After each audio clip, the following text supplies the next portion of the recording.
Hello guys, everyone good morning to everyone guys. Okay, almost നമ്മൾ രാവിലെ തന്നെ college പോകാൻ ready ആയിട്ട് നിൽക്കുകയാണ്. സോ ഗൈസ്, അപ്പം നമുക്ക് നേരെ രാവിലെ തന്നെ നല്ല സണ്ണി ഡേ ആണ്. സോ നേരെ റോട്ടിൽ പോയിട്ട് വേണം ബസ് കയറാൻ. സോ നമ്മൾ കുറച്ച് പേര് നടക്കണം ഗൈസ്, ഒരു 10 minutes ഒക്കെ നടന്നു കഴിഞ്ഞാൽ എത്തും. സോ ഗൈസ്, നല്ലൊരു മോർണിംഗ് ആയിരുന്നു ഗൈസ്. ഓൾമോസ്റ്റ് എന്താ പറയുക, അടിപൊളിയായിരുന്നു ഗൈസ്. കോളേജ് ലൈഫൊക്കെ സീനാണ്.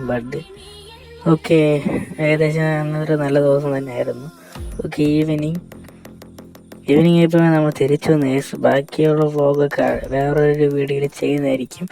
സോ ഗൈസ്, ഈവനിങ് ആയപ്പോൾ നമ്മൾ നേരെ തിരിച്ചു വന്നിട്ടുണ്ട്. പിന്നെ നമ്മുടെ ഫിഷിൻ്റെ ഫാമിലാണ് പോയിട്ടുള്ളത്. സോ എന്താണെന്ന് ചോദിച്ചു കഴിഞ്ഞാൽ നമ്മൾ ഫീഡിങ് കാര്യങ്ങളൊക്കെ കൊടുക്കേണ്ട ടൈം ആയിട്ടുണ്ട്. സോ ഗൈസ്, നമ്മൾ let's make the feed to this my fish. Okay, monster ഫിഷാണ് നമ്മൾ ഫീഡ് ചെയ്യാൻ പോകുന്നത്. സോ ഗൈസ്, അപ്പോൾ ഈ ഫീഡിങ് കാച്ച് കാണണമെങ്കിൽ താഴെയുള്ള ലിങ്ക്